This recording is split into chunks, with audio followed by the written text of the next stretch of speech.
Welcome to the Real View podcast, where Ohio Realtors connect you to innovators and influencers, keeping you with the real view of real estate. Whether you're a broker, agent, first-time homebuyer, industry leader, or just happen to stumble upon our podcast today, you can expect to hear tips, tools, tricks, interesting information, and so much more from the experts in Ohio's real estate game.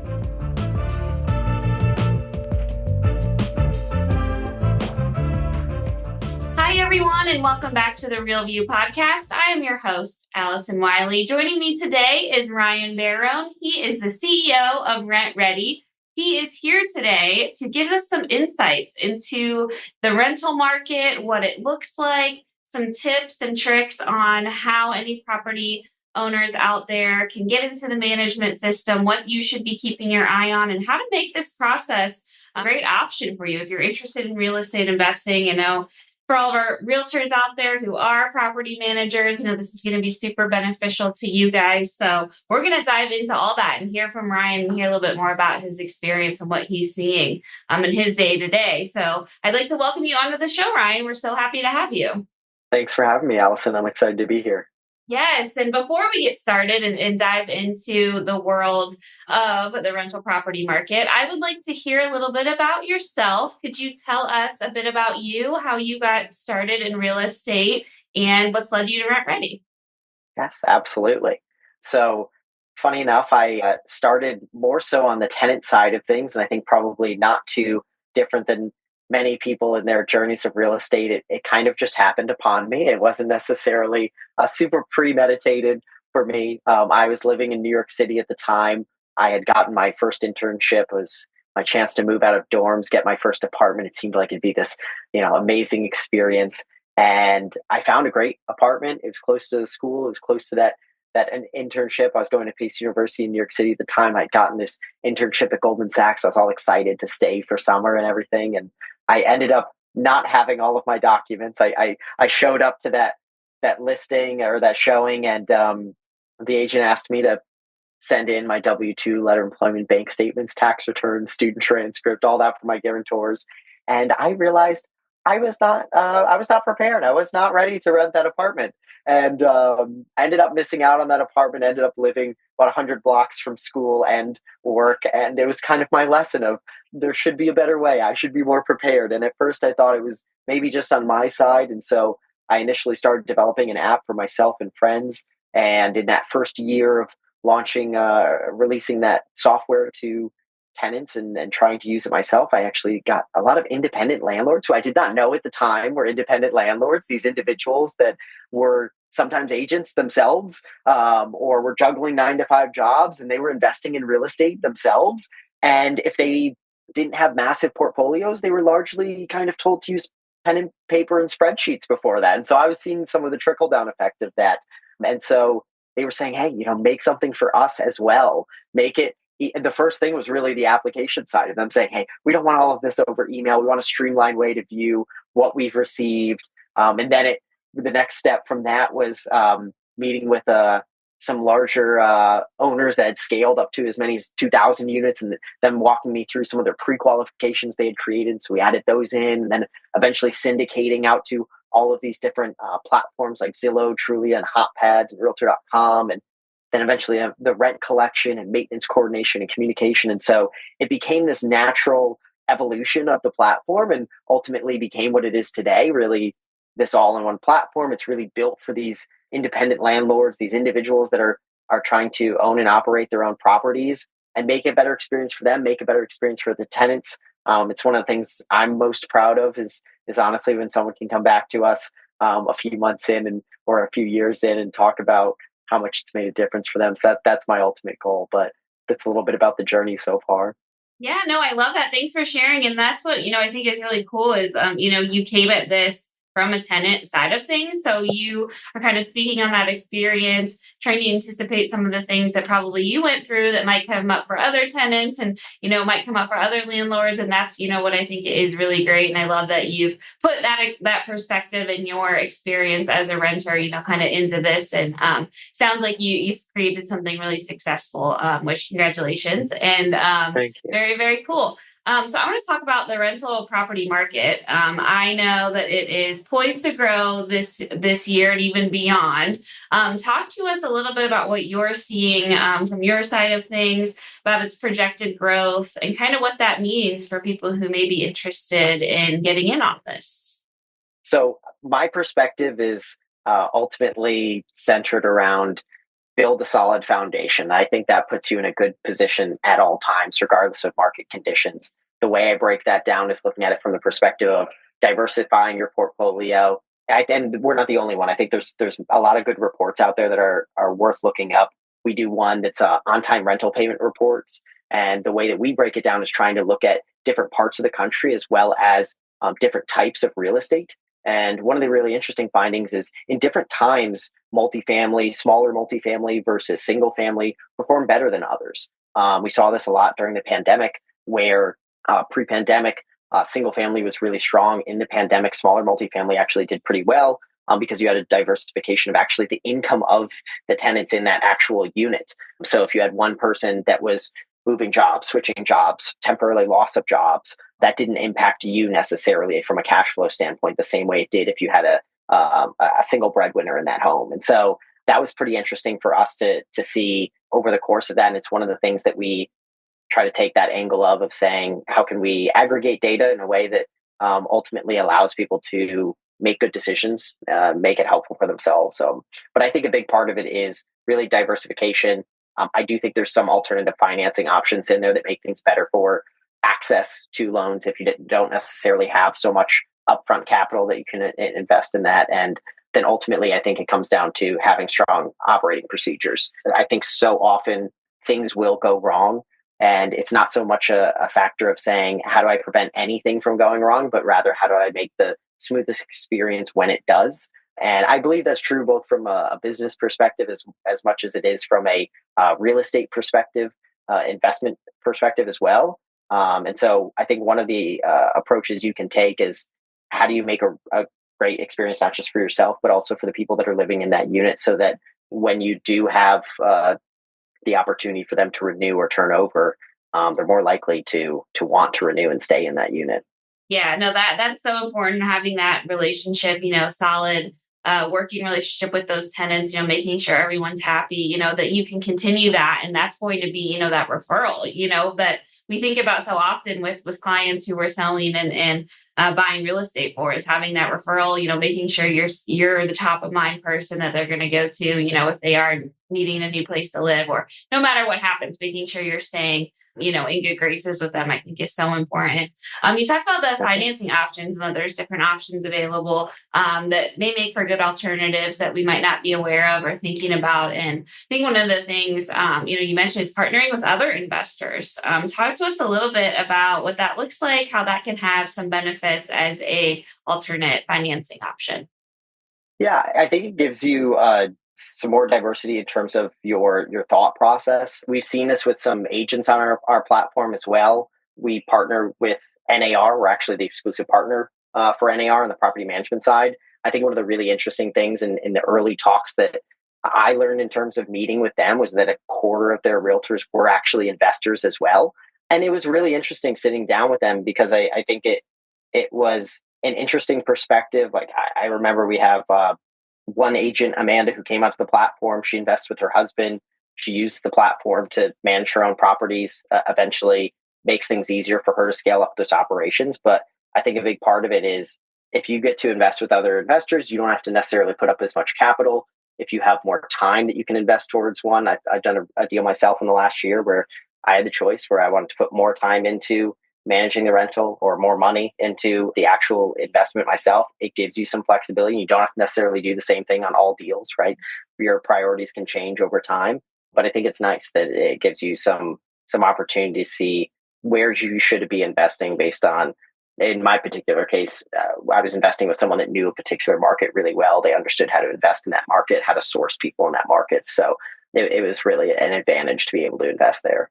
Yeah, that sounds like a great opportunity for our realtors, across the state of Ohio. You live in Cleveland and you're interested in Akron, you're interested in Toledo, that's a great, I think, Right. opportunity to rely on your network here at at Ohio Realtors and be able to kind of lean in on that and say like, hey, let's work on this together. And it sounds like it makes it easier for everybody and it has a lot of benefits with it. Another thing you talked about is, keeping your tenant happy, right? And there's some value-added services that you can offer to help attract tenants, keep them there, really maximize those occupancy rates. What are some of those value-added services that you can offer to really attract and keep your tenants happy? Yeah, I think one of the big ones, credit boosting, or at least one of the most underutilized one is credit boosting. Rent is one of, if not the largest expense that your tenants are going to have. Why not let them use it to their advantage, right? And they go to get a car loan. If they have a better credit score, it makes a meaningful difference in their life. And so that's ultimately what you're able to do with credit reporting. You're able to report to the credit bureaus. It builds your tenants' credit. It's better for them. We've actually shown it actually increases on-time rental payment rates by about 13% when it's offered.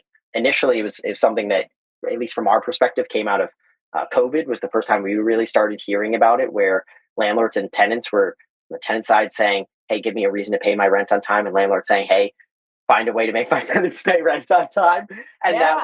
that was one way to do it. But then it actually has been gaining more and more momentum as an amenity coming from the owner side of things, saying, I will cover this on behalf of certain tenants, right? I know that it will make them more likely to pay. It makes my cash flow more predictable. It makes it easier for me to plan out my next deal, or plan those tough times, or plan the good times if I'm doing, proactive maintenance or other things like that. And so it kind of becomes a benefit for both sides. Yeah, that's a great option to offer people. I mean, it sounds like it's like you mentioned a win-win for both sides. You're getting those payments on a regular basis, and the tenants getting a benefit out of it too, helping their credit. Sounds like that's a really great thing to offer your tenants. And you talked about the benefits of using property management apps. Talk to us a little bit about what you guys offer, what you've seen other apps offer, and why you would recommend that and the benefits that it brings to our property managers.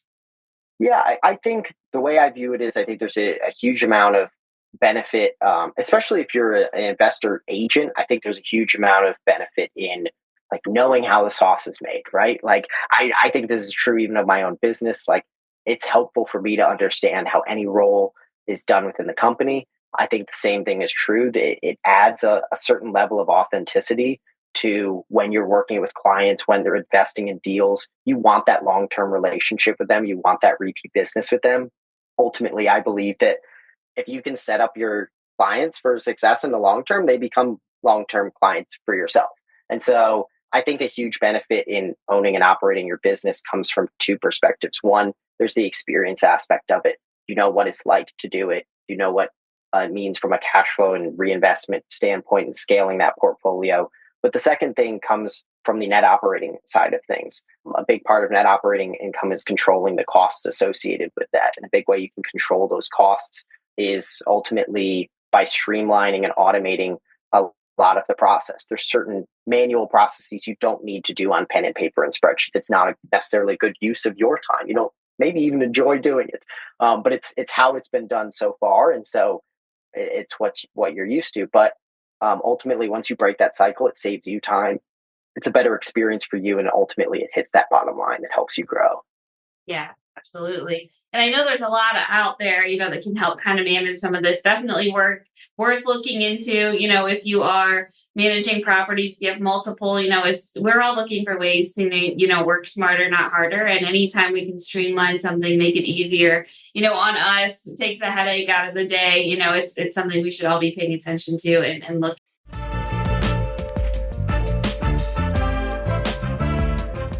This episode of The Real View is brought to you by the Ohio Association of Community Colleges.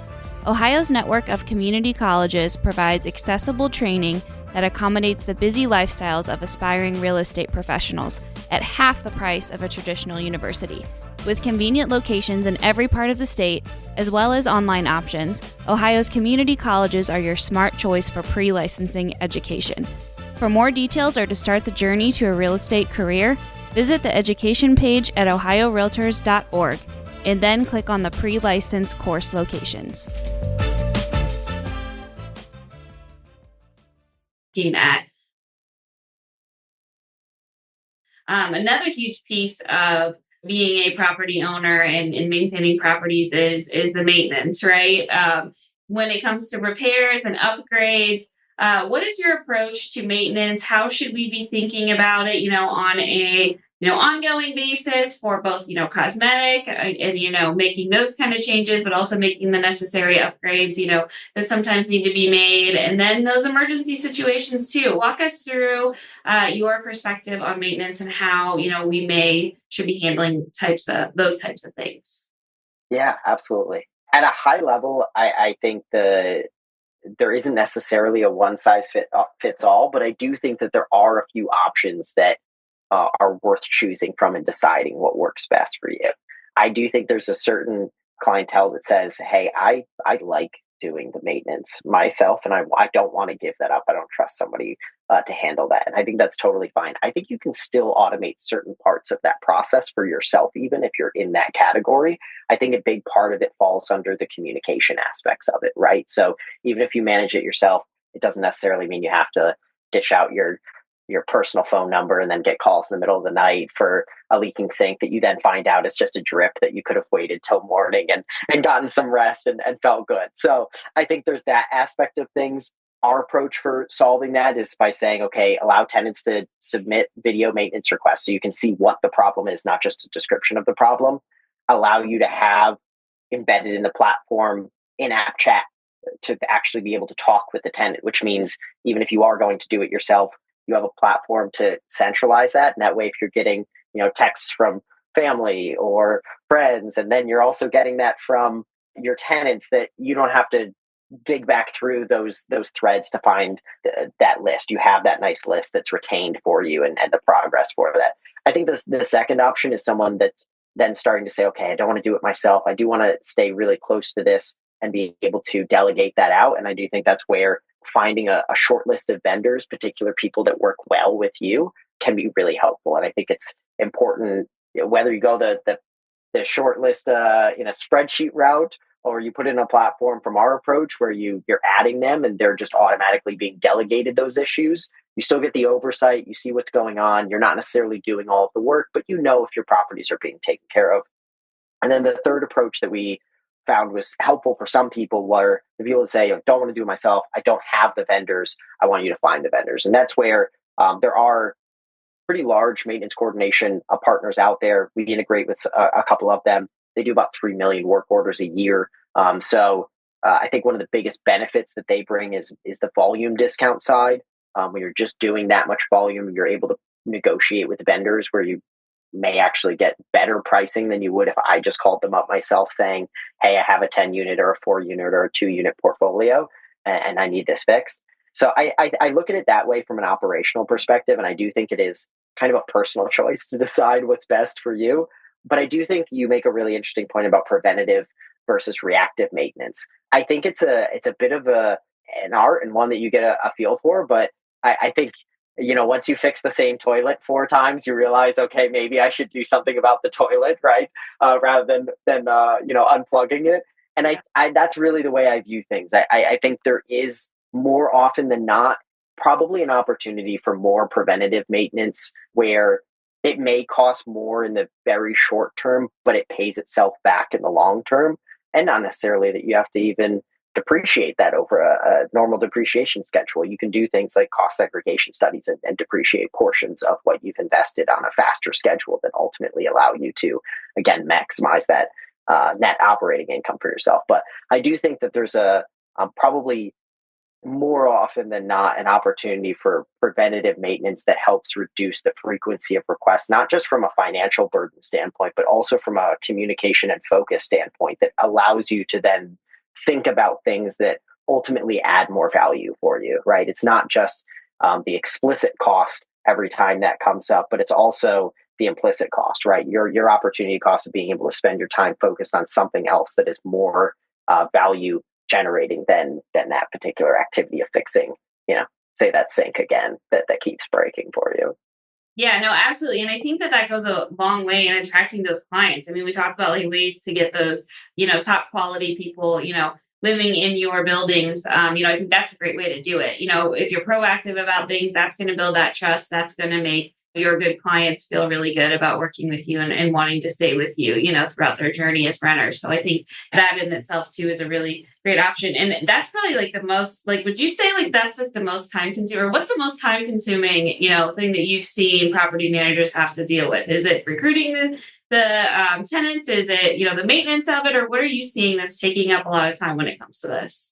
Yeah, I think maintenance is one of the biggest ones that I see the largest amount of time and probably the least amount that you need to spend on it, Yeah. right? I think it's one of the areas where it's becoming easier and easier to say, I feel this way myself, right? I really empathize with this, right? Like, I want to know what's going on with my portfolio. I don't want totally no visibility of it.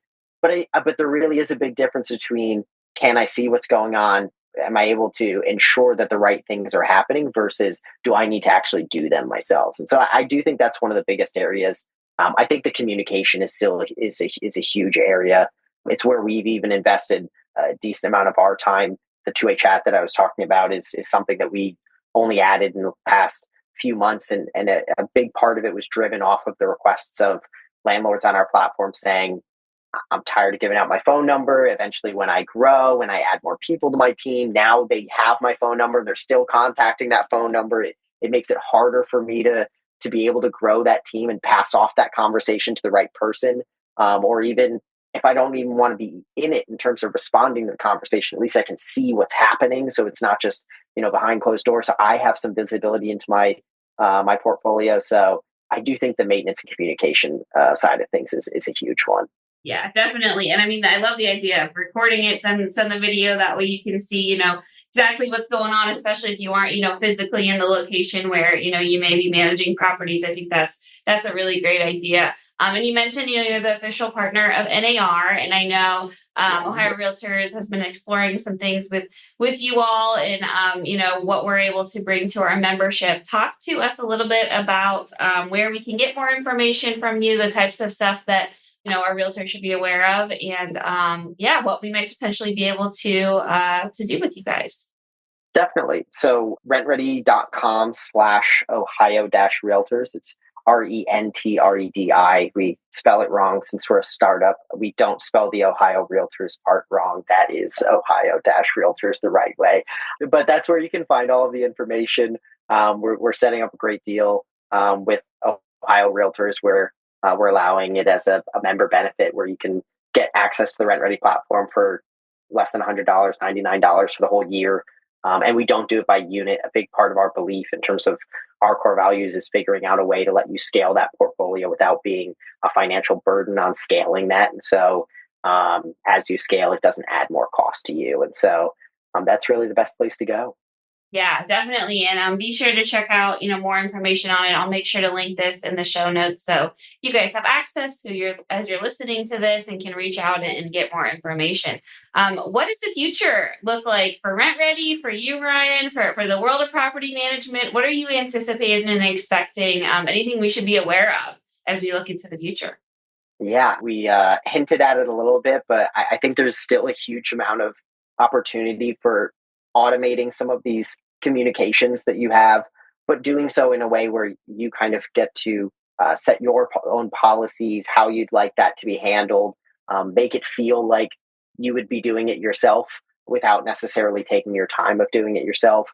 And that's really a lot of what we're building into the platform is just creating more ways to eliminate any of those unnecessary time drains for you so you can focus on the things that matter most and ultimately source the next deal, find the next property, grow your portfolio, do the things you really enjoy doing and seeing it continue to thrive. Yes, absolutely. And we'll end on this. What's your best advice for someone who's maybe thinking about getting involved in property management, or someone who's, just started out? What's your best words of wisdom for individuals thinking about it or are in their early stages of property management and may not be sure of what to expect? I would say one of the things I learned early on is that nobody truly knows exactly what they're doing, and that's okay. There's a lot of other people out there that have certain experiences that can help you along the way. The same thing is true for me when I started RentRedi. I was programming in a stairwell, hoping to make things better for landlords and tenants, and now we're the 23rd fastest growing platform in the country for all of software, partnered with NAR, and 200,000 landlords and tenants using the platform. And it wasn't because I started with all of the answers, and it's more so just trying to ask the right questions to the right people along the way, thanking them for all of their help when they do, and just keep pushing along. So I think the best thing you can do is honestly keep learning from podcasts like these ones, using resources like your own, and a lot of other good ones out there that you can ask questions to other people and get answers and advice from them, and then just give it a shot. I think more often than not, people end up not succeeding because they don't actually try, rather than trying and failing. So my best piece of advice is just jump in there. It'll be a lot of fun. It'll be a lot of hard work, but it'll be great in the long run. Yeah, definitely. Just get started. I think, reach out to your realtors too. Any Yeah, realtors out there who exactly. are listening. I'm sure you have good realtors you've worked with, help you find those properties, and I have. yeah.